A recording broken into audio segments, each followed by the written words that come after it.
요즘 정치계에서 가장 핫한 인물이라고 할 수 있죠. 이준석 국민의힘 전 대표와 얘기 나눠보겠습니다. 어서 오십시오. 네, 안녕하세요. 당 윤리위가 당의 위신을 훼손하고 갈등을 조장한 것에 대해서 엄중하게 대응하겠다고 했습니다. 네. 이 전 대표님을 겨냥한 거라고 혹시 생각하십니까? 그렇다고 한다면은 굉장히 재미있는 이야기입니다. 예, 그리고 왜요? 사실 입장문이 나온 다음에 그리고 또 어떤 분이 언론에다 인터뷰하면서 저를 실질적으로 지목하는 듯한 그런 익명 인터뷰를 했더라고요. 네. 근데 정당의 기초적인 질서라고 하는 거는 이 정당이라는 게 모든 걸 말로 하는 곳이기 때문에 발언의 자유는 상당히 크게 보장되어야 되는 것이거든요. 그런데 제가 한 말 중에서 무엇이 문제가 되는 것인지 그리고 이제 윤리위가 지금 항상 문제가 되고 있는 것은 잣대가 고무줄이다라는 얘기를 많이 듣고 있는 거거든요. 네. 그러면 예를 들어 예전에 보면은 우리 당을 놓고 이런 당은 없어지는 게 좋다라고 말씀하시는 분도 있고 네. 예, 그런 거 또 보면은 뭐 이번에 수해 때 또 아주 설화를 일으키신 분들도 있고 네네. 예, 그거 외에도 보면 뭐 물론 사인 간의 대화지만은 당 대표에게 내부 총질이라는 용어를 썼다면은 그건 어떻게 판단할 것이냐.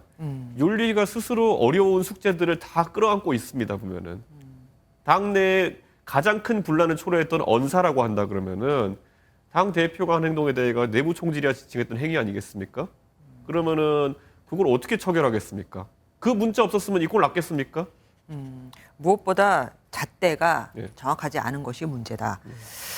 윤리뿐만 아니라 오세훈 서울시장도 그렇고 조혜진 의원, 하태경 의원, 그러니까 이준석 편이었다, 사이드였다고 하던 분들도 이제는 이준석 전 대표에게 자제하라고 얘기를 하고 있단 말이에요. 원래 보수 정당의 습성이라고 하는 것이 뭐 지지층도 약간 그런 경향성이 있지만은 시끄러우면 싫다. 그러니까 시끄럽지 말자라는 취지에서 뭐 주장을 하지 말라 뭐 이런 거거든요. 근데 모든 건 이게 본인이 당사자가 였다고 생각하면요. 예를 들어 그 여기 하신 분들이 본인이 그런 상황을 직접 겪으실 때는 절대 그런 말씀 안 하실 겁니다. 잘 익히 아시겠지만은 뭐 저에게 말씀하셨던 뭐 홍준표 대표나 이런 분들도 과거에 당에서 공천을 못 받을 상황에 처하자 많은 말씀을 하시고 탈당하셔서 무소속으로 이제 출마하셔서 당선되시고 제가 복당시켜 드렸거든요. 네. 네, 그러니까 이런 게 다 지금 와가지고 남의 일이라고 그렇게 얘기하는 것이지 본인의 일이 되면은 과거에 이미 크게 말씀들 하셨던 분들입니다. 전당대회 때 적절한 사람이 있으면 도와줄 것이고 아니면은 직접 출마하시겠다고 하셨잖아요. 단도직입적으로 사지선다형으로 여쭙겠습니다. 이 중에 없다고 하지 마시고 네. 적절한 후보 김기현, 나경원, 안철수, 유승민 중에서 고른다면 저는 다 부적절하다고 생각합니다. 네. 많은 사람들이 제가 유승민 의원이라고 답할 거를 기대했겠지만은 저는 유승민 의원에 대해서도 제가 같이 정치적 철학을 공유하고 오랫동안 정치를 같은 진영에서 해왔지만은 제가 꾸준히 지적했던 지점들이 있습니다. 그리고 그런 부분이 개선된다면 유승민 전 의원은 굉장히 강한 대표 후보가 될 수 있을 것이고 네. 그게 그게 안 된다면은 사실 지금까지 그분의 역량에 비해 항상 넘지 못했던 허들을 이번에도 넘지 못하고 고전할 수도 있습니다. 그렇기 때문에 저는 윤핵관들을 자신감 있게 제지할 수 있는 그런 당대표 후보를 저는 원하고 지금까지 그렇다면 제가 봤을 때는 명시적인 그 표현이 있어야 됩니다. 저는 제가 어느 방송 나가서 이렇게 얘기한 적이 있어요. 만약에 제가 당대표 선거에 나가게 된다 그러면은 저는 다른 구호는 내세울 게 없다. 이번 선거는 제가 만약 나간다면 후보로서 슬로건은 간단하다. 윤핵관의 명예로운 은퇴를 돕겠습니다. 저는 그렇게 말하고 선거에 임할 겁니다. 그럼 두 분이 연대론도 나오고 있던데 그 가능성이 별로 없는 겁니까?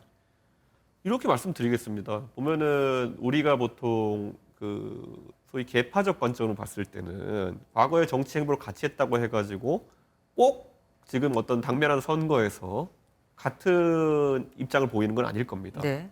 어제 김성진 아이카이스트 측 그 대표 측 변호사가 한 말에 보면은 기업인 사면을 위해서 접대를 했다면서 구체적인 정황도 또 제시를 해왔습니다. 그러니까 이런 거잖아요. 그러니까 그 구체적인 얘기를 다 제가 지금 여기 열거해드리면요.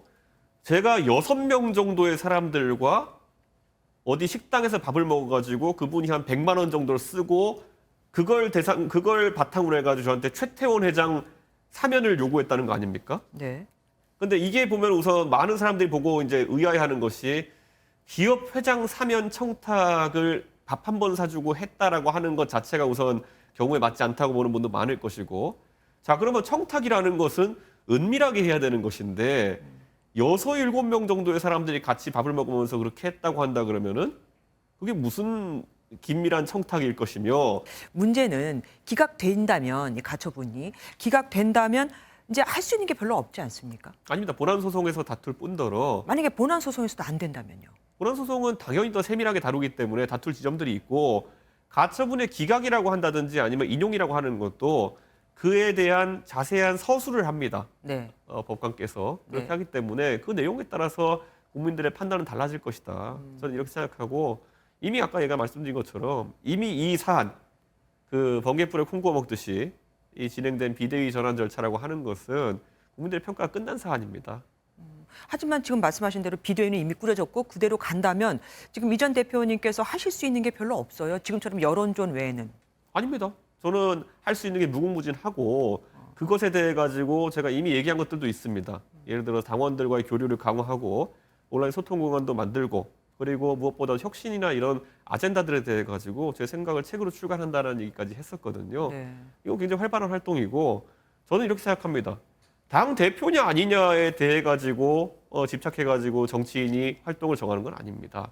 어떤 상황에 맞춰서 정치인들은 항상 할 일이 있는 것이고 특히나 지금 윤석열 정부가 초기에 굉장한 혼란 속에서 특히 윤핵관이라고 하는 사람들의 전횡 속에서 힘들어하고 있다고 한다면은 그것을 지적하는 사람들의 일거리는 넘쳐납니다. 절대로 뒤로 돌아서 있지 않겠다. 계속해서 활발하게 활동을 하겠다. 알겠습니다. 말씀 여기까지 듣겠습니다. 네. 고맙습니다.